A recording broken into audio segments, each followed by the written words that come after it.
Yes, this is Mikko, Koria. Greetings from the D.school in Paris. I am unfortunately not there where I should be at the moment, but I am on my way. As a small introduction to some of the things that I'd like to touch base with you later on, I would be wanting to send a message a little bit about the innovative partnerships. And what does it actually mean when we talk about innovative partnerships, and what could be some of the things that we need to actually think about when we are dealing with them? Overall, I would really like to focus on two things. One is, of course, innovation itself, and the second one is partnerships. If we think about innovation, we need to think about three different aspects of innovation that are really important. The first one is that it is something new.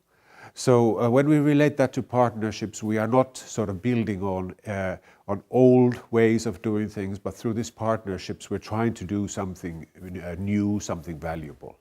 On the other side, it needs to be based on need. So a need needs to be from both partners. So there are clearly different needs in terms of the Makerere University, the Ugandan communities, the people who are working on the ground in the schools, and the UNICEF in Uganda, and then Aalto in Helsinki, and the UNICEF people in both New York and Helsinki.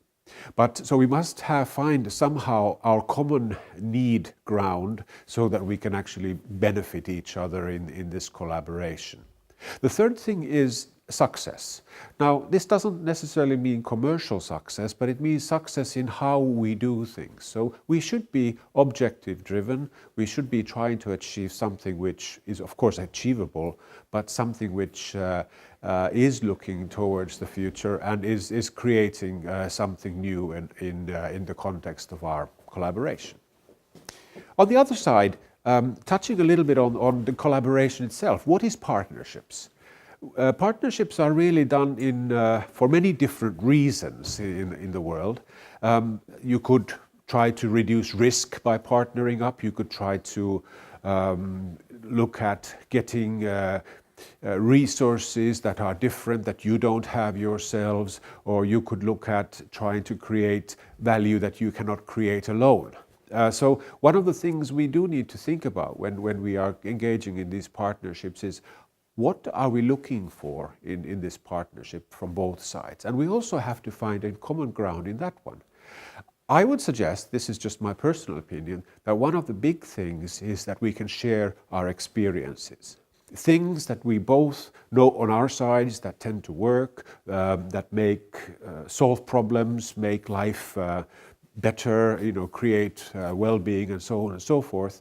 And we can then put our experiences together and create new concepts which are really unique and groundbreaking. So creating thus value for both parties.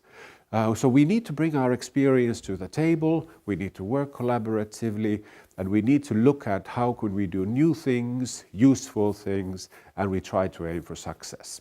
I'll be seeing you in the next day or two. Thank you very much.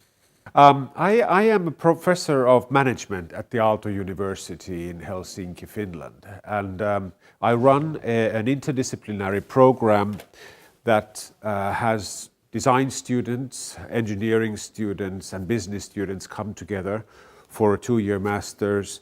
And through that program, we create, I would say, interdisciplinary people who have the design capabilities, the engineering and business capabilities to really change the world. Every year, one of the key things that we do in terms of our learning is that we work very closely with the real world. That's a fundamental part of how you teach people design thinking, or rather, in fact, you don't teach people design thinking. People learn design thinking through these collaborative efforts. So collaborative work is at the very foundation of design thinking, and the way we work is to work with companies. They come from the real world. So every year we run 11 or 12 projects with companies such as Toyota or Mitsubishi, and then we run projects also with international organizations such as CERN this year, or UNICEF in Africa. And then we also run a project with startups. So we have, for example, startups that are looking at internationalizing in their furniture design business, or then we look at startups that use perhaps a new technology. So through this portfolio of projects, we are able to have lateral learning happening between the teams and the different courses that we do. Well, when you start to work with the real world as an educational institution, remember we are a university. So the key thing in the whole issue is actually there are two key issues. On one hand, you need to have a very unique learning platform. So you need to be able to somehow, with the company, come to a learning platform that is very beneficial for the students and also learning for the company. On the other hand, you also need to be very conscious about the fact that the companies are they're opening you up to these projects because they get some value out of it. So you have to be very conscious that there's a value creation process inside the project. So two things, a learning platform and a value creation that happens to companies. And if you need both. You need to have both at the same time happening.